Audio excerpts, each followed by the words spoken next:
Gold trusted gold buyers మీరు తాకట్టు పెట్టిన బంగారాన్ని విడిపించి ఈ రోజు ఉన్న మార్కెట్ ధరకు కొనబడను. ఇవాల్టి మన గెస్ట్ ఎవరో కాదు, తెలంగాణ విట్టల్ గా తన ఇంటి పేరునే తెలంగాణగా మార్చుకున్న వ్యక్తి, ఒకప్పటి జర్నలిస్టు, ఉద్యమ కాలంలో చురుకుగా పనిచేసిన వ్యక్తి, తెలంగాణ సామాజిక అంశాల పట్ల, భౌగోళిక వివరాల పట్ల లోతైన అధ్యయనం ఉన్న వ్యక్తి, నిజాలను నిర్భయంగా మాట్లాడి అందరి మనసులను చూరుకున్న తెలంగాణ విట్టల్ ఇవాళ మనతో ఉన్నారు. నమస్తే సార్. నమస్కారం సార్. ఏం జరుగుతుంది విట్టల్ గారు? తెలంగాణ రాజకీయం చూస్తున్నారు కదా మీరు గత వారం 10 రోజులుగా. ముఖ్యంగా ఏం జరుగుతుంది తెలంగాణ రాజకీయాల్లో? ఈ తరహా పరిణామాలను మీరు ఎలా చూస్తారు? తెలంగాణ అంటేనే తెగింపు, త్యాగం, ధైర్యము, నిజాయితీ. తెలంగాణలో ప్రజల్లో కానీ తెలంగాణ కల్చర్లో కానీ ఇవ్వడం తెలుసు, తీసుకోవడం తక్కువ. ఎంత ఇవ్వడం అంటే ప్రాణాలను సైతం 1200 మంది పిల్లలు తమ ప్రాణాలను కోల్పోతే వచ్చిన తెలంగాణ నేడు ఈ రాజకీయ నాయకులు కుటుంబ కలహాల మధ్య కుక్కలు చింపిన విస్తరలాగాయి 60 సంవత్సరాల పోరాటం చేసిందనే బాధతో తెలంగాణ వచ్చింది భౌగోళికంగా. కానీ తెలంగాణ అంటే స్వేచ్ఛ, స్వాతంత్రము, ఆత్మగౌరవము. మా ఉద్యోగాలు మాకు కావాలని మొదలైన ఉద్యమంలో రాజకీయ నాయకులకి, కొంతమంది పెత్తందారుల కుటుంబాలకి తప్ప నిరుద్యోగులకి, విద్యార్థులకి, అమరవీరుల కుటుంబాలకి, ఉద్యమకారులకి ఏమీ లాభం జరగలేదనే బాధతో ఇవాళ నేను ఆ మాట మాట్లాడాల్సి వస్తుంది. అంటే కేసీఆర్ తెలంగాణ ఉద్యమాన్ని బాగా ముందుకు నడిపించిన వ్యక్తి. ఒక రకంగా తెలంగాణ సాధనలో ప్రముఖుడు ఎవరైనా ఉన్నారంటే కేసీఆరే రాజకీయ పరంగా.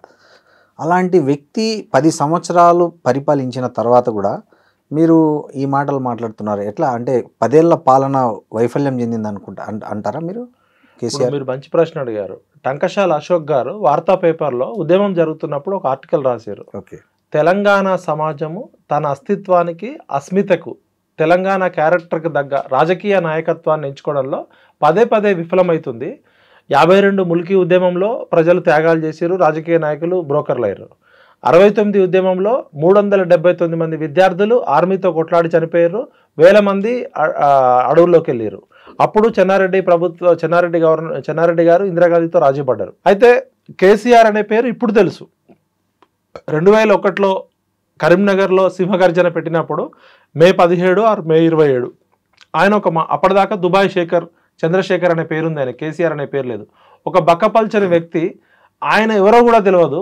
ఆయన ఎన్టీఆర్ లాగా అందగాడు కాదు, రాముడు కాదు, కృష్ణుడు కాదు, ఆజాన్ బావుడు కాదు, స్వాతంత్ర సమరయోధుల కుటుంబం కాదు, అపర మేధావి కాదు. ఒక మామూలు బక్కపల్చని ఎమ్మెల్యే తెలంగాణ పేరుతో ఒక మీటింగ్ పెడితే లక్షల మంది ప్రజలు ఎందుకు వచ్చారంటే 69 తెలంగాణ ఉద్యమకారులు, ఈ లెఫ్ట్ పార్టీలు, తెలంగాణ ప్రజా సంఘాలంతా నిర్మించిన చైతన్యంతో ఆయన ఏమంటారంటే, నేను నా ముసల్ది, మియా और బేబీ, మేమిద్దరం ఇక్కడ ఉన్నాం, మాకు పావుసేరు బియ్యం పెట్టుకుంటే సరిపోతుంది, నా కొడుకు కూతురు అమెరికాలో అద్భుతంగా సెటిల్ అయ్యారు, నేను ఎటువంటి పదవులు తీసుకోను, తెలంగాణ రాష్ట్రానికి కాపలా కుక్కలాగా, వాచ్ డాగ్ లాగా ఉంటా, తెలంగాణ ప్రజలు ఇప్పటికే చాలా నష్టపోయారు, కాబట్టి తెలంగాణ ప్రజల ఆత్మగౌరవం కోసం, తెలంగాణ ప్రజల స్వేచ్ఛ కోసం, స్వాతంత్రం కోసం నా ఊపిరి ఉన్నంత వరకు నేను కొట్లాడతా అని చెప్పి నమ్మించిండు.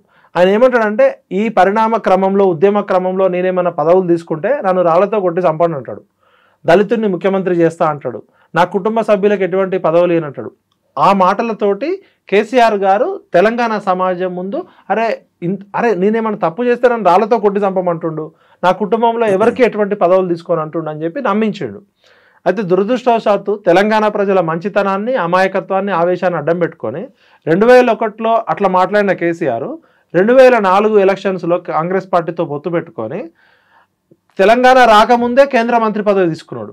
ఆ మంత్రి పదవి కూడా ఫస్ట్ షిప్పింగ్ శాఖ తీసుకున్నాడు. తెలంగాణలో సముద్రం లేవు, ఓడర్ రేవులు లేవు. మరి ఆ షిప్పింగ్ శాఖ వల్ల వాళ్ళు ఇచ్చినా కూడా ప్రయారిటీ తెలంగాణకు ఉపయోగపడాలి కదా. ఇప్పుడు ఓడర్ రేవులు, షిప్పింగ్ దేశంలో తర్వాత కార్మిక శాఖ మంత్రి అది వేరు. నేను ఏమంటున్నా అంటే అసలు ఎందుకు తీసుకోవాల్సి వచ్చింది అంటే, నువ్వు అన్నావు కదా ఎటువంటి మంత్రి పదవులు తీసుకోవాలని. మరి 2006-7లో హరీష్ రావు గారికి ఏమో ఎమ్మెల్యే కాకుండానే మంత్రి పదవి ఇచ్చిండు మేనల్లుడికి. 4 మంత్రి పదవులు తీసుకున్నారు, అదైపోయిందా? సెకండ్, నా కొడుకు కూతురు అమెరికాలో ఉన్నారు, వారు రాజకీయాల్లోకి రానని చెప్పిన కేసీఆర్ గారు కొడుకుని తీసుకొచ్చిండు, కూతురుని తీసుకొచ్చిండు. కొడుకుకేమో సిరిసిల్లలో కేకే మహేందర్ రెడ్డి అని మా అన్న ఉద్యమంలో తన జీవితం అంతా కోల్పోయి ఆస్తులు అమ్ముకొని ఎమ్మెల్యేగా గెలవబోతున్న కేకే మహేందర్ రెడ్డి గారి టికెట్ కొడుకుకి ఇచ్చాడు. అవును. కూతురుకేమో తెలంగాణ జాగృతి అనే సంస్థ పెట్టించిండు, తెలంగాణ బతుకమ్మ పేరుతో ఆమెను పాపులర్ చేసిండు. తర్వాత కొడుకును మంత్రి చేసిండు, కూతుర్ని ఎంపీ చేసిండు, మేనల్లుడు మంత్రి అయిండు. ఆయనకి మందుగోళీలు ఇచ్చే సడకుడు కొడుకు సంతోష్రావు రాజ్యసభ అయిండు. ఆయన బంధువు వినోద్ రావు ఎంపీ అయిండు. తెలంగాణ ప్రభుత్వం రాకముందు ఇన్ని పదవులు తీసుకున్నారు. తెలంగాణ ప్రభుత్వం వచ్చినాక మొత్తం 17 మంత్రి పదవులు ముఖ్యమంత్రితో ఉంటే కేసీఆర్ గారు ముఖ్యమంత్రి, కేసీఆర్ గారి కొడుకు మంత్రి కేటీఆర్ గారు, కేసీఆర్ గారి మేనల్లుడు హరీష్ రావు గారు మంత్రి, ముగ్గురు. వాళ్ళ బంధువు దయాకర్ రావు గారు మంత్రి, జూపల్లి కృష్ణారావు గారు వెలమ సామాజిక వర్గం. ఉన్న 17లో 0.1% ఉన్న వెలమ దొరలకి 5 మంత్రి పదవులు ఇచ్చిండు, 6 రెడ్లకి పదవులు ఇచ్చిండు, అంటే 11. 50 to 60% ఉన్న బీసీలకి సరైన ప్రాతినిధ్యం ఇవ్వలే, మహిళలకు 1 మంత్రి పదవి కూడా ఇవ్వలే. 5% ఉన్న రెడ్లకి 6 మంత్రి పదవులు ఇచ్చిండు. 0.1% ఉన్న వెలమ దొరలకి ఆయన కొడుకు, ఆయన కూతురు, ఆయన మేనల్లుడితో పాటు ఇంకో 2 వెలమ దొరలకి ఇచ్చి 5 మంత్రి పదవులు ఇచ్చిండు. మరి అప్పుడు సామాజిక తెలంగాణ అనే అంశం మీకు ఎందుకు గుర్తురాలే కవితక్క? ఆ రోజు తెలంగాణ అనేది ఎస్సీ ఎస్టీ బీసీలు ఎక్కువ మంది ఉన్నారు. శ్రీకృష్ణ కమిషన్ రిపోర్ట్లో స్పష్టంగా చెప్పింది, ఇక్కడ ఉన్న వెలమ దొరలు, ఇక్కడ ఉన్న రెడ్డి పెత్తందారుల చేతిలో మెజారిటీ ఎస్సీ ఎస్టీ బీసీ ప్రజలు పేదోళ్ళు ఉన్నారు. తెలంగాణ ఏర్పడితే డీసెంట్రలైజ్ చేసేది, కింది కులాలకు కూడా పాలనలో భాగస్వామ్యం వస్తుందని చెప్పింది. తెలంగాణ పేరుతో మీరు దళితుడిని ముఖ్యమంత్రి చేస్తా అని దగా చేసింది మీ నాన్ననే. ఉప ముఖ్యమంత్రి చేశాడు, దళితుడిని ముఖ్యమంత్రి చేస్తా అని చెప్పాడు. ఆయన ఉప ముఖ్యమంత్రి చేస్తా అని చెప్పాడు. ఆయన చెప్పింది దళితుడిని ముఖ్యమంత్రి చేస్తా అన్నాడు. మరి ఏ రోజన్నా కవిత గారు daddy oh my dear daddy దళితుడిని ముఖ్యమంత్రి చేస్తా అని దగా చేసింది ఎవరు? 1200 మంది ఒక్క రక్త బొట్టు చిందకుండా తెలంగాణ తీసుకొస్తా అని చెప్పిన ఓ డాడీ 1200 పిల్లలు ఎందుకు చచ్చిపోయారు డాడీ అని అడిగినవా కవితక్క? ఆమెకు పదవి ఉంది కదా.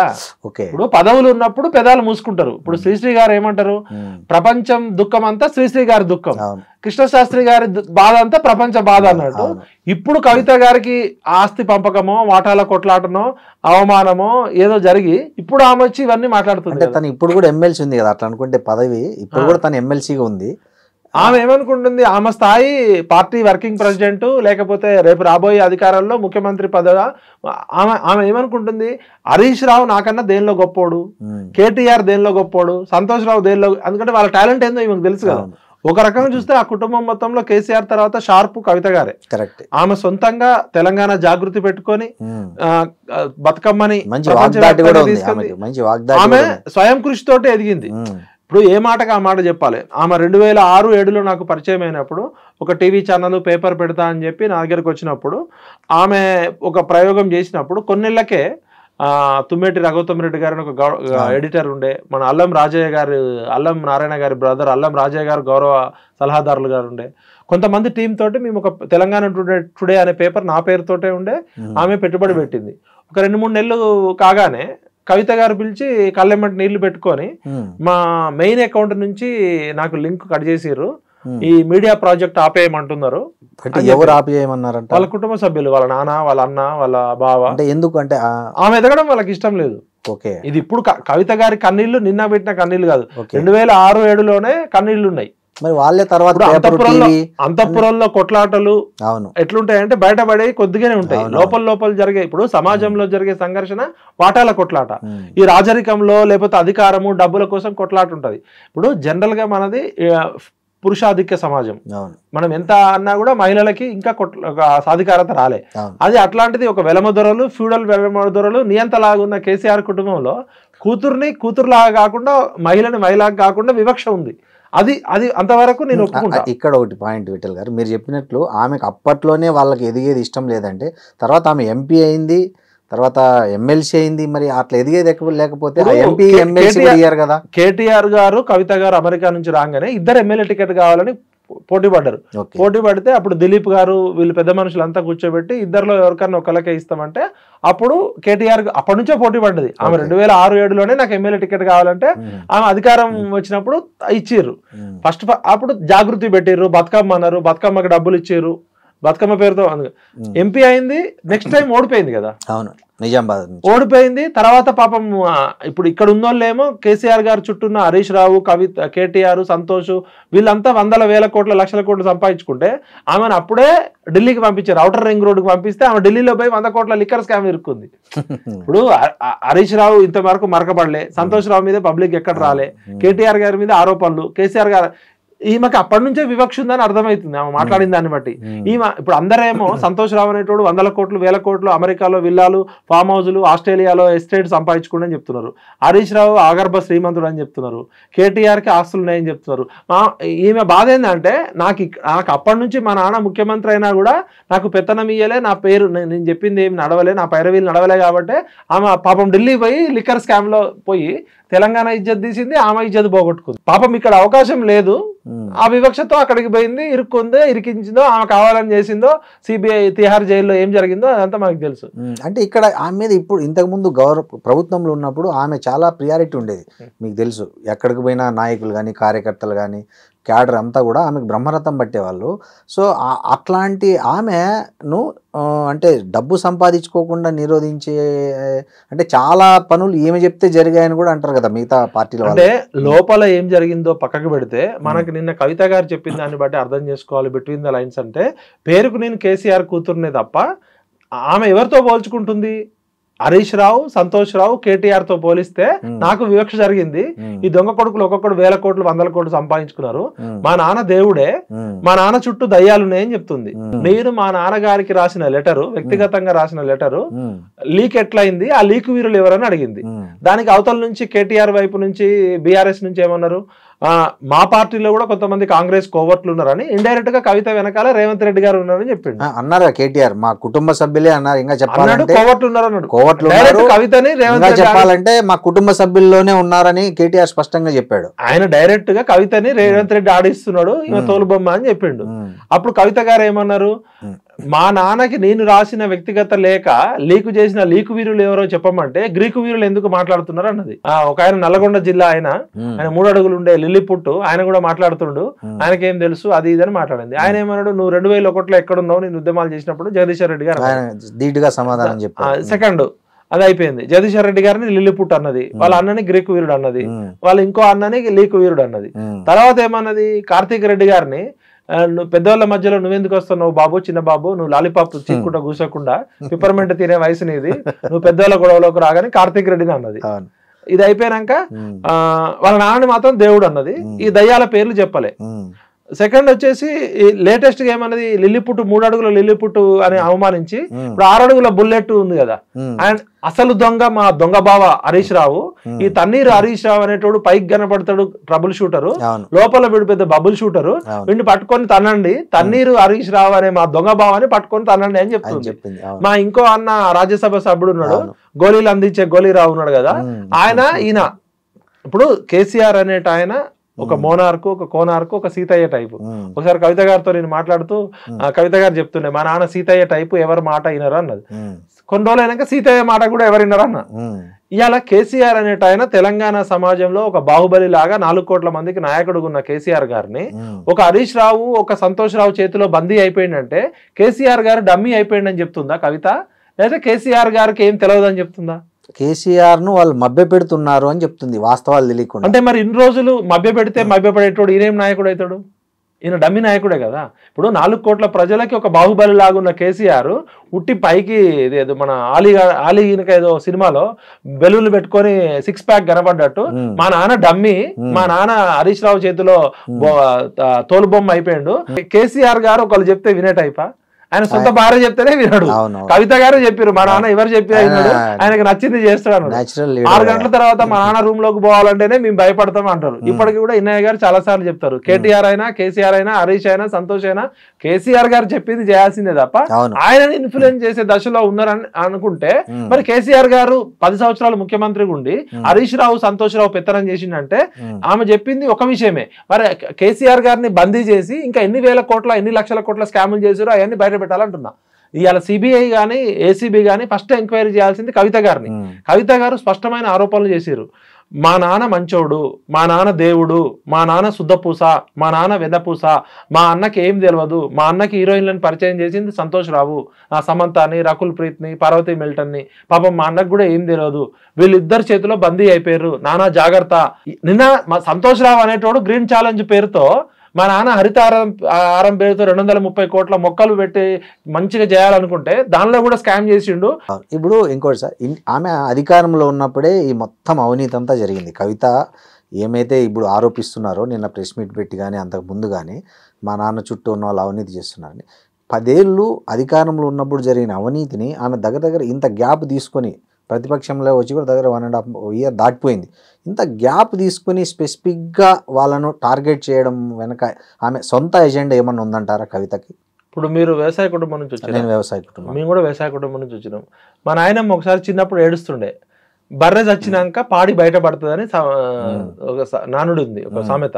ఇప్పుడు బర్రె ఉన్నప్పుడు మీ బర్రె ఎన్ని లీటర్లు పాలు ఇస్తుంది అంటే అది 4 లీటర్లు ఇస్తే 2 లీటర్లే అని చెప్తారు. సాయంత్రం 1 లీటర్. అయితే బర్రె చచ్చిపోయాక కూర్చొని ఆయన ఏడుస్తుంటది, ఓ ఈ బర్రె ఎంత మంచి బర్రె, పాడి బర్రె, ఇది పొద్దున 4 లీటర్లు సాయంత్రం 4 లీటర్లు ఇచ్చేదని ఏడుస్తుంది. ఎప్పుడైనా రాజకీయ పార్టీలలో అధికారం ఉన్నప్పుడు బయటకు రావు, అధికారం కోల్పోయినాక ఈ పాపపు సొమ్ము తినేయన్ని, అది పాపపు సొమ్ము తిన్నోళ్ళకి ఉండే స్వభావము. ఇప్పుడు నరం మీద పుండుంది అనుకో, అది సలసల ఆగుతుంటది. నరం మీద పుండున్న మనిషి ఒక దగ్గర కూర్చోలేడు. కవిత గారికి తెలంగాణ సమాజం ఇప్పటికైనా కృతజ్ఞత చెప్పాలి. ఆమె చాలా విచిత్రమైన విషయాలు చెప్పింది. నవీన్ రావు అనే ఒక ఎమ్మెల్సీ, వాడు మొత్తం తెలంగాణ హైదరాబాద్ చుట్టూన్న భూములు మింగిన భూబకాసుడు అని చెప్పింది. భూములు మింగిన భూబకాసురులు ఉన్నారు, గుట్టలు మింగిన గుండాగాలు ఉన్నారు, కొండలు మింగిన ఆనకొండలు ఉన్నారు, గ్రానైట్ గుట్టలు మింగిన వాళ్ళు ఉన్నారు, కరీంనగర్ గుట్టలు మింగిన వాళ్ళు ఉన్నారు, సింగరేణి బొగ్గు మింగిన వాళ్ళు ఉన్నారు. ఆమె ఒక నవీన్ రావు పేరు చెప్పింది. పోచంపల్లి శ్రీనివాసరెడ్డి అనే ఎమ్మెల్సీ 100 కోట్ల 1000 కోట్ల విల్లాలు కట్టుకుంటున్నాడు, తినడానికి గతి లేని ఒక మధ్యతరగతి కుటుంబం నుంచి వచ్చినోడు ఇలా శ్రీమంతుడు అయిపోయాడు, ఆగర్భ శ్రీమంతుడు. ఎక్కడో మెగా శ్రీనివాసరెడ్డితో కలిసి మోకిల్లాలో 750 కోట్ల విల్లాలు చేస్తాడని చెప్పాలా. రేపొద్దున కవితక్క ఆ విల్లాల దగ్గర కూర్చొని అన్ని అమరవీరుల కుటుంబాలకు పంచాలని చెప్పాలా. ఆ 750 విల్లాలు ఒక్కొక్క విల్లా ఒక్కొక్క అమరవీరుల కుటుంబాలకి పంచమని అమర దిశకు కూర్చోవాలి. నేను కూడా అక్కడికి వస్తా, తెలంగాణ ఉద్యమకారులంతా అక్కడికి పోదాం. కవితక్కని నేను డిమాండ్ చేస్తున్నా, అక్క పోచంపల్లి శ్రీనివాసరెడ్డి అనేటోడు అక్రమంగా సంపాదించిన విల్లాలు ఏమవుతున్నాయో అవన్నీ ఉద్యమకారుల కుటుంబాలకు పంచుదాం రా. అదే విధంగా ఆమె ఏమన్నది, ఆయన పల్లా రాజేశ్వర రెడ్డి నాకు చెప్పిండు చాలా విషయాలు అని చెప్పింది. ఇంకోటి కోట్ చేశారు. అదే విధంగా టిఆర్ఎస్ అధికారంలో ఉన్నప్పుడు బీఆర్ఎస్ అధికారం ఉన్న 10 ఏళ్లలో ప్రజల సొమ్ము పందికొక్కులాగా మింగిరని చెప్పారు. ఆమె ఇంకేమన్నది, నేరేళ్లలో దళితుల్ని ఇసుక లారీలతో తొక్కిచ్చిర్రు, దానికి అడ్డుకున్న నేరేళ్ల బాధితుల్ని ఎస్సీ ఎస్టీ బీసీ పేద వాళ్ళని 8 మందిని 3rd డిగ్రీ పెట్టి ఒక ఐపీఎస్ ఆఫీసర్ తోటి కరెంటు షాకులు పెట్టి వాళ్ళ ప్రైవేట్ పార్ట్స్ లలో కూడా ఇబ్బంది పెట్టి వాళ్ళని సంసారానికి పనికి రాకుండా చేశారని మీరా కుమార్ కూడా వచ్చింది. మరి అప్పుడే కవితక్క చెప్పొచ్చు కదా. ఇప్పుడు ఏమంటుంది, అది కేటీఆర్ అకౌంట్ లో వేసిండు, సంతోష్ రావు ముఖ్యమంత్రి ఆఫీస్ నుంచి ఫోన్లు చేసి పోలీసు వాళ్ళతో కొట్టించిండు అని చెప్పింది. మరి ఆ విషయం అప్పుడే చెప్పొచ్చు కదా. ఇప్పుడు మీ అన్న పేరు వచ్చినందుకు నువ్వు బాధపడుతున్నావా, నేరెళ్ళ బాధితుల బాధపడుతున్నావా? నువ్వు నిజంగా ఒక నాయకురాలు అయితే నేరెళ్ళ బాధితులకు అన్యాయం జరిగింది, వాళ్ళని ఎప్పుడన్నా పరామర్శించినవా? పాపం మీకు అన్యాయం జరిగింది, చేసింది మా అన్న కాదు, ఆ సంతోష్ రావు అనే దుర్మార్గుడు, పోరాడడం దాని ఇప్పుడు అని అన్నవా? అంటే నీకు అన్యాయం జరిగితే తెలంగాణకు అన్యాయం జరిగినట్టు. 1200 మంది అమరవీరుల కుటుంబాలు ఎప్పుడు సందర్శించలేను. ఆర్టీసీ కార్మికులు 100 రోజులు స్ట్రైక్ జరిగితే 50 మంది చచ్చిపోయారు, ఏ రోజు పోలే మీరు మీ కుటుంబ సభ్యులు. ఇంటర్మీడియట్ పిల్లలు 32 మంది, మీ అన్న మీరు గ్లోబెరీనా అనే కంపెనీ చేసిన అక్రమాల వల్ల 32 మంది టీనేజ్ పిల్లలు చచ్చిపోయారు. నీకు కూడా కొడుకులు ఉన్నారు, కేటీఆర్ కూడా కొడుకు కూతురున్నారు, అదే ఏజ్ పిల్లలు. మరి 32 మంది ఇంటర్మీడియట్ పిల్లలు చచ్చిపోయినప్పుడు రాలే మీకు, ఆర్టీసీ కార్మికులు చచ్చిపోయినప్పుడు మీకు రాలే, చాలా మంది మహిళలని గిరిజన మహిళల్ని గ్యాంగ్ రేప్ చేసి చచ్చినప్పుడు రాలే. అంటే తెలంగాణ ప్రజల బాధ మీకు పట్టదు. అప్పుడు బంగారు తెలంగాణ, సువర్ణ తెలంగాణ, బతుకమ్మ తెలంగాణ. ఇప్పుడు నీకు ఎప్పుడైతే నీ ఇంట్లో నిన్ను పక్కకు పెట్టినప్పుడు అప్పుడు ఇవన్నీ గుర్తొచ్చినాయి. పదవులు ఉన్నప్పుడు పెదవులు ఎందుకు మూసుకున్నావు కవితక్క అని అడుగుతున్నా. ఇప్పటికైనా కవిత గారిని రిక్వెస్ట్ చేస్తున్నా, అక్క నీకు చిత్తశుద్ధి ఉంటే నువ్వు మనం కలిసి పనిచేసినాం, నా మిత్రురాలివి, నేను శ్రేయభిలాషి. నేను ఏమంటున్నా అంటే ఆ 1200 కోట్లు టీఆర్ఎస్ పార్టీ అకౌంట్ లో ఉన్నాయి కదా, అవి రాత్రికి రాత్రి అది తెలంగాణ ప్రజలు తమ రక్త మాంసాలతోటి ప్రజలు ఇచ్చిన ఆస్తి. ప్రతి ఊర్లో తెలంగాణ రాష్ట్ర సమితి బిల్డింగ్లు ఉన్నాయి, అవన్నీ కూడా తెలంగాణ ఉద్యమకారులకు పంచుదాం. ఆ TRS party second richest party కదా, టిఆర్ఎస్ పార్టీని బీఆర్ఎస్ పార్టీగా మార్చే హక్కు మీ నాన్నకు కూడా లేదు. అది ప్రజల త్యాగాల నుంచి, తెలంగాణ ప్రజల ఆకాంక్షల నుంచి, 60 సంవత్సరాల సుదీర్ఘ పోరాటం నుంచి వచ్చిన పార్టీ. టిఆర్ఎస్ పార్టీకి ఓనర్లు తెలంగాణ ప్రజలు. అది ఒక కేసీఆర్ పేపర్ మీద కేసీఆర్ పెట్టుండొచ్చు, కానీ దానిలో మా జీవితం కోల్పోయినాం, మా ప్రాణాలు కోల్పోయినాం. కాబట్టి కవితక్క నేను స్పష్టంగా సూటిగా అడుగుతున్నా, నువ్వు రేపు ఇందిరా పార్క్ దగ్గర దీక్ష చేపట్టు, టీఆర్ఎస్ పార్టీని బీఆర్ఎస్ పార్టీగా మార్చి ఆ 1500 కోట్ల రూపాయలు ఉద్యమకారుల కుటుంబాలకి, అమరవీరుల కుటుంబాలకి, నిరుద్యోగులకి పంచుదామని పెట్టు. రేపటి నుంచి లిస్టు స్టార్ట్ చేయి. ఈ 10 సంవత్సరాలు ఎవరెవరైతే పందికొక్కులాగా తిన్నారో ఈ భూములు మింగిన భూబకాసురుల లిస్టు, కొండలు మింగిన ఆనకొండల లిస్టు, గుట్టలు మింగిన గుండాగాల లిస్టు, తెలంగాణ బడ్జెట్ 30 లక్షల కోట్లు ఈ 10 సంవత్సరాల్లో ఎవరెవరు తిన్నారో వాళ్ళందరూ లిస్టు పెట్టు, నీతో పాటు మేము కూడా ఉంటాం, నీకు రక్షణగా మొత్తం తెలంగాణ సమాజం వస్తుంది. సరే జరిగింది ఏదో జరిగిపోయింది, ఇప్పటికైనా నువ్వు మాట్లాడు, ఆ విషయాలు మాట్లాడు. నువ్వు నిన్న మాట్లాడిన ప్రెస్ మీట్లో నీకు అన్యాయం జరుగుతుందనే మాట్లాడుతున్నావు కానీ నిరుద్యోగుల గురించి మాట్లాడినావా, విద్యార్థుల గురించి మాట్లాడినావా, బీసీల గురించి మాట్లాడినావా, ఎస్సీల గురించి మాట్లాడినావా? సామాజిక తెలంగాణ లక్ష్యం మాట్లాడుతుంటేనే నన్ను దూరం పెట్టారు. ఆమె 10 సంవత్సరాల అధికారంలో ఉన్నప్పుడు మీ 2 సార్లు కేబినెట్ లో మహిళా మంత్రులు లేనప్పుడు, మహిళలు ఎవరు మంత్రులు లేరంటే కొంతమంది ఎవరో కామెంట్ చేస్తారు, ఉన్నోళ్ళంతా మహిళలే అని మీ నాన్న అవమానించిండు కదా. మహిళా మంత్రులు ఎందుకు లేరు మై డియర్ డాడీ అని ఎందుకు అడగలేదు? దళితుడిని సీఎం చేస్తా అని చెప్పి ఎందుకు చేయలేదు మై డియర్ డాడీ? నువ్వు దళితుడు కాదు కదా డాడీ, మీ తాత దళితుడు కాదు కదా, మనం దళితులం కాదు కదా, దళితులని దగా చేసిన దగుల్బాజీ ఎవరు డాడీ అని అడగాలి కదా. నా ముఖ్యమంత్రి, మంత్రులు, అల్లుళ్ళు, చుట్టాలు మొత్తం ఈ కల్వకుంట్ల కుటుంబం మొత్తం దోచుకొని తింటున్నప్పుడు ఇది పద్ధతి కాదు డాడీ అని అడిగినావు నువ్వు ఎప్పుడన్నా? ఇంకోటి అంటే నీకు ఇబ్బంది అయినప్పుడు తెలంగాణ మొత్తం గాయగత్తర కావాలి, తెలంగాణ అగ్గిలేవాలి.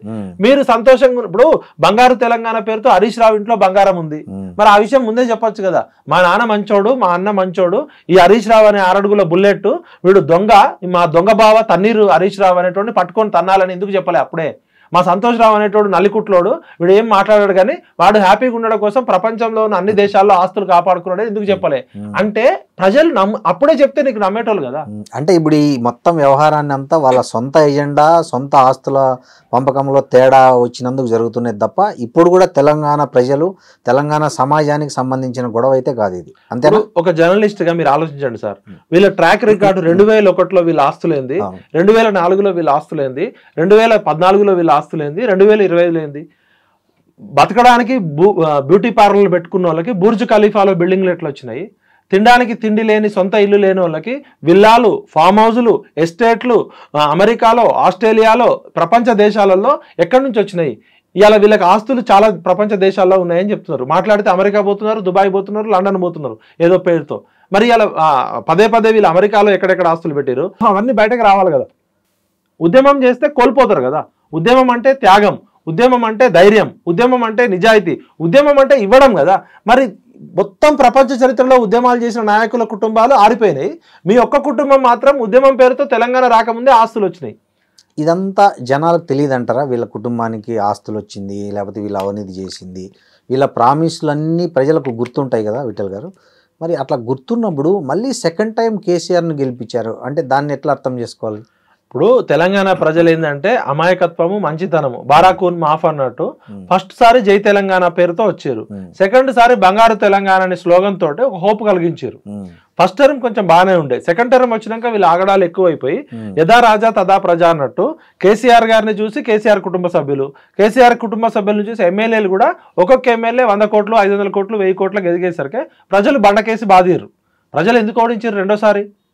ఇప్పుడు ఫస్ట్ సారి కూడా భయపడే 6 నెలల ముందు ఎలక్షన్ పెట్టుకున్నారు. కాంగ్రెస్ మోసపూరిత వాగ్దానాలు నమ్మి ప్రజలు ఓడించారనేది బీఆర్ఎస్ వారు. ఇప్పుడు ఆడలేక మధ్యలో ఓడన్నట్టు, నువ్వు చక్కగా లేక అద్దం బలగొట్టినట్టు, నీ ముఖం బాగాలేక అద్దం బగలకొన్నట్టు నువ్వు కుటుంబ పాలన చేసినావు, నువ్వు కుట్రలు చేసినావు, ప్రశ్నించే గొంతుల్ని అణిచేసినావు, స్వేచ్ఛ లేకుండా చేసినావు, స్వాతంత్రం లేకుండా చేసినావు, మాట్లాడితే కేసులు పెట్టినావు, ఈ నియంతృత్వ ధర్నా చౌకులో ధర్నాలు లేకుండా చేసినావు, జర్నలిస్టులు ఎవరైనా మాట్లాడితే కేసులు పెట్టినావు.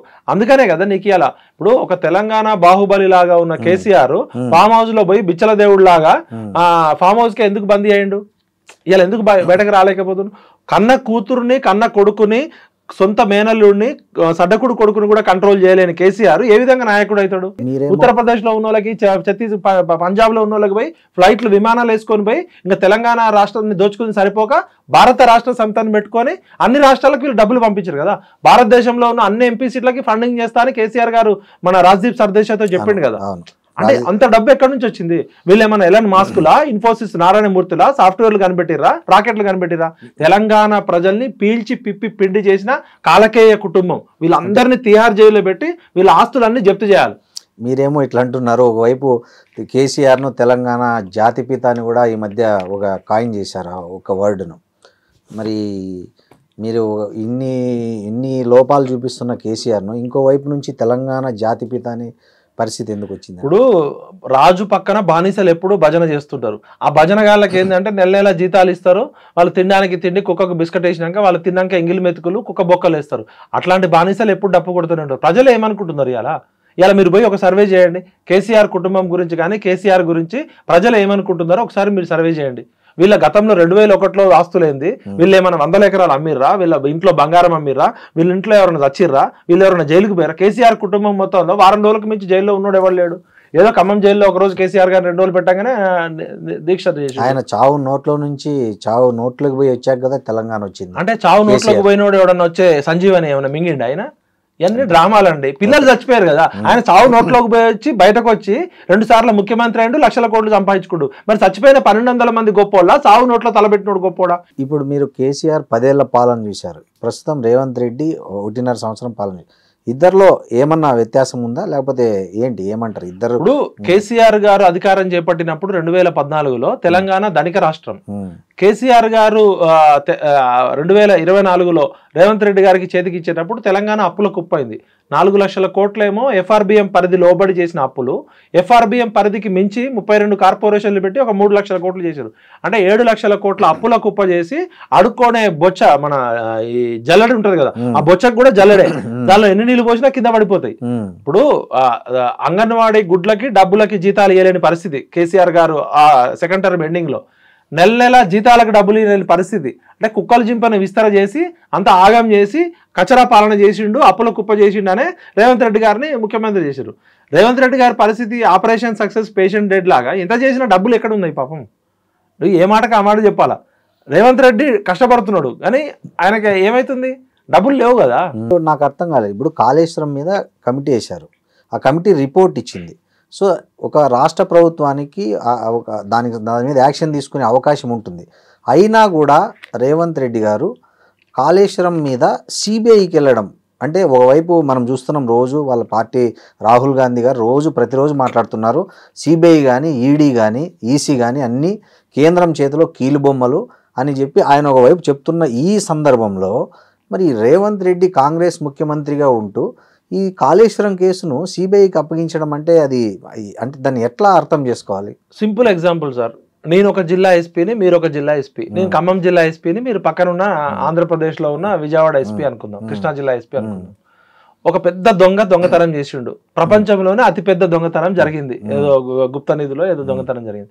నేను రోజు ప్రెస్ మీట్ పెట్టి చెప్తున్నా, ఆ దొంగ నిన్న రాత్రి అక్కడ కనబడ్డాడు మా ఖమ్మం జిల్లా అడవుల్లో, 7 అడుగులు ఉన్నాడు, ఇంత లావు ఉన్నాడు, ఇట్లున్నాడు, మొత్తం ఆయిల్ పూసుకున్నాడు. ఆ దొంగని మేము పట్టుకున్నాం, కొద్దిసేపట్లో పారిపోయాడు, పట్టుకుంటాం, వలయేస్తాం, ఆయన గాల్లో ఎగురుతున్నాడు, నీటిలో తేలుతున్నాడు, మామూలు దొంగ కాదు, అరవీర భయంకరమైన దొంగ అని రోజు ప్రెస్ మీట్ పెడుతున్నా. ఇప్పటికే 2 సంవత్సరాలు డిమాండ్ చేశారు, బండి సంజయ్ గారు డిమాండ్ చేశారు, కిషన్ రెడ్డి గారు డిమాండ్ చేశారు. ఆల్రెడీ మీ దగ్గర నేషనల్ డ్యామ్ సేఫ్టీ అథారిటీ ఇచ్చిన రిపోర్ట్ ఉంది, విజిలెన్స్ కమిషన్ ఇచ్చిన రిపోర్ట్ ఉంది, అనేక ఆరోపణలు ఉన్నాయి. నిన్న స్వయంగా కేసీఆర్ గారి కూతురే కాళేశ్వరంలో అవినీతి జరిగింది, ఈ అవినీతి అంతా మా దొంగ బావ, మా కొంగ బావ తన్నీరు హరీష్ రావు చేసిండు అని చెప్తుంది. మా సంతోష్ రావు, హరీష్ రావు ఇద్దరు పేర్లు చెప్పింది. మీరు ఇమీడియట్ గా కవిత గారిని ఇంట్రాగేషన్ కి పిలవండి, హరీష్ రావుకి నోటీసులు ఇవ్వండి, సంతోష్ రావుకి నోటీసులు ఇవ్వండి. మీరు దయచేసి హోమ్ మినిస్టర్ అమిత్ షా గారిని, బండి సంజయ్ గారిని, కిషన్ రెడ్డి గారిని చేతులు ఎత్తి మొక్కుతున్నా. అమిత్ షా గారు చెప్పారు కల్వకుంట్ల కుటుంబం మొత్తం లక్షల కోట్లకు అవినీతి చేస్తారని, రాహుల్ గాంధీ గారు చెప్పారు. మరి ఇన్ని ప్రూఫ్స్ ఉన్నాక ఇంకా మీరు ఎందుకు తాత్సారం చేస్తారు? గతంలో ఉన్న సిబిఐ సహారా కేసు క్లోజ్ అయిందా? దానిలో కేసీఆర్ గారు నిర్దోష దోష కూడా చెప్పట్లే కదా. ఇప్పుడు 2014లో సిబిఐ ఎంక్వైరీ చేసింది, ఇప్పుడు 11 సంవత్సరాలు అవుతుంది. అంటే సిబిఐకి వచ్చింది ఇప్పటికే 8000 కేసులు పెండింగ్ ఉన్నాయి అంటున్నారు. మరి కేసు ఎప్పుడు తేలుతుంది? కేసీఆర్ బతుకున్నప్పుడు తేలుతుందా? రిటైర్డ్ ఇంజనీర్లు బతుకున్నప్పుడు తేలుతుందా? లేకపోతే కేసీఆర్ మనవడు వచ్చేదాకా తేలుతుందా? దయచేసి అమిత్ షా గారు ఇమీడియట్ గా ఫాస్ట్ ట్రాక్ కోర్టు పెట్టండి. లేకపోతే బీజేపీ కూడా ఇలా రేవంత్ రెడ్డి మీద అనుమానం వచ్చేసింది, బీజేపీ కూడా కలిసే ఉన్నది అనుకుంటాం. ఇప్పుడు ఒక విచిత్రమైన ఆరోపణలు జరుగుతున్నాయి ఈ తెలంగాణ 3 పార్టీల్లో. బీఆర్ఎస్ ఏమంటుందంటే కాంగ్రెస్ బీజేపీ కుమ్మక్కైంది, అందుకే రేవంత్ రెడ్డి దాన్ని సిబిఐకి ఇచ్చాడు కాబట్టి క్లియర్గా తెలిసిపోతుంది కాంగ్రెస్ బీజేపీ కుమ్మక్కైందని బీఆర్ఎస్ అంటుంది. వేరే కాంగ్రెస్ ఏమంటుందంటే బీజేపీ బీ టీం అంటేనే బీఆర్ఎస్, సో వాళ్ళిద్దరూ కుమ్మక్కయ్యారు అనేది కాంగ్రెస్ నాయకులు. అసలు ఈ కన్ఫ్యూజన్ ఉంది బాగా. అంటే సామాన్య ప్రజలకు, తెలంగాణ ప్రజలకు కానీ ఏ ప్రజలకైనా ఎవరితో కుమ్మక్కయ్యారనే దాంట్లో క్లారిటీ కావాలి. మీరు ఒక జర్నలిస్ట్గా, ఒక విశ్లేషకుడిగా తెలంగాణ రాజకీయాలను అన్నింటినీ బాగా దగ్గరగా చూస్తున్న వ్యక్తిగా ఇవి ఏది కరెక్ట్ అంటారు? ఇప్పుడు ఇవాళ రాజకీయ పార్టీలు అన్ని చెప్పేది ఒకటి, చేసేది ఒకటి. సిద్ధాంతాలేమో ప్రజల కోసం, రాద్ధాంతం అంతా ధనం కోసం. ధనం మూలం ఇదం జగత్తు. ఇలా మెగా కృష్ణారెడ్డి ఇంటి ముందు బానిసల్లాగా, అటెండర్ లాగా తిరిగే రాజకీయ నాయకులు ఎవరో మనకు తెలుసు. మెగా కృష్ణారెడ్డి గారి ఎంగిలి మెతుకుల కోసం అన్ని రాజకీయ పార్టీలు కక్కుర్తి పడుతున్నాయి. దీన్ని బట్టి 3 పార్టీలు పొద్దునేమో ప్రెస్ మీట్లలో, టీవీ ఛానళ్లలో, అసెంబ్లీలో తిట్టుకుంటాయి. సాయంత్రం కాగానే ముగ్గురు కలిసి మందు విందు చిందు వేసుకుంటూ మెగా కృష్ణారెడ్డి ఇచ్చే సూట్ కేసుల కోసం ఆగబడతాయి. అంటే వెన్నెముక లేని నాయకులని అర్థమవుతుంది. మరి మెగా కృష్ణారెడ్డి పేరు ఎందుకు రావట్లే? ఏ పార్టీ అధికారంలోకి వచ్చినా మెగా కృష్ణారెడ్డి లేకపోతే కొంతమంది కాంట్రాక్టర్ల పేర్లు మాత్రం రావు. ఇప్పుడు రాజకీయ నాయకులే ఇంత కరప్షన్ చేస్తే, రాజకీయ నాయకులకి కరప్షన్ ఇచ్చినోడు, డబ్బులు ఇచ్చినోడు, లంచాలు ఇచ్చినోడు వాడెంత కరప్షన్ చేస్తాడు? కింది లెవెల్లో ఒక మామూలు ఇంజనీర్ 400 కోట్లు, 200 కోట్లు, 1000 కోట్లు దొరికితే కేసీఆర్ ఎంత తిన్నాడు, హరీష్ రావు ఎంత తిన్నాడు, స్మితా సబర్వాల్ ఎంత తిన్నాడు, రజత్ కుమార్ ఎంత తిన్నారు, సంతోష్ రావు ఎంత తిన్నాడు, కేటీఆర్ ఎంత తిన్నాడు, మెగా కృష్ణారెడ్డి ఎంత తిన్నాడు? ఈ కవితనే నిన్న చెప్పారు కదా, మెగా శ్రీనివాస్ రెడ్డి 750 విల్లాలు కడుతున్నాడు అని. నేను ఏమంటున్నా అంటే, సార్ వీళ్ళందరూ కూడా గొంగట్లో కూర్చొని ఎంటికలు ఏరుకుంటున్నారు. అన్ని రాజకీయ మంచోళ్ళు తక్కువ ఉన్నారు. వీళ్ళంతా ఒక ఎమ్మెల్యే గెలవాలంటే 100 కోట్లు, ఒక ఎంపీ గెలవాలంటే 1000 కోట్లు ఖర్చు పెట్టాలని చెప్పి జనం సొమ్ముని పీతిరి గద్దల్లాగా తింటున్నారు, పందికొక్కుల్లాగా తింటున్నారు. కాబట్టి దయచేసి తెలంగాణ ప్రజలారా, ఏ రాజకీయ నాయకుడు వెనకాల ఎవరున్నారో, ఏ రాజకీయ నాయకులను ఎవరు ఆడిస్తున్నారో మనం తెలుసుకోవాలి. బీజేపీ పార్టీ ఏ కేసు ఇచ్చినా కూడా వాషింగ్ పౌడర్ నిర్మా అని అంటదని ఇలా జనంకి తెలుసు. సిబిఐ ఎవరి చేతిలో ఉంది, ఈడీ ఎవరి చేతిలో ఉంది, ఇంటెలిజెన్స్ ఐటీ ఎవరి చేతిలో ఉంది.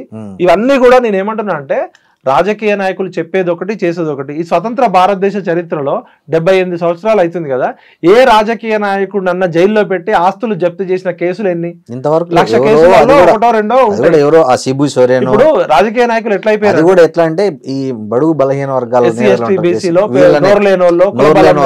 తక్కువ సంఖ్య అంటే బలం లేని వాళ్ళని, సిబు సోరెన్ ఇట్లాంటి వాళ్ళని తప్ప ఈ పెద్ద పెద్ద వాళ్ళని సింపుల్ సార్. రాజకీయ నాయకులు ఎట్లుంటది అంటే, మీరు అధికారంలో ఉన్నప్పుడు మీరు అరెస్టులు చేస్తారు, కేసులు ఏం తీసుకోరు.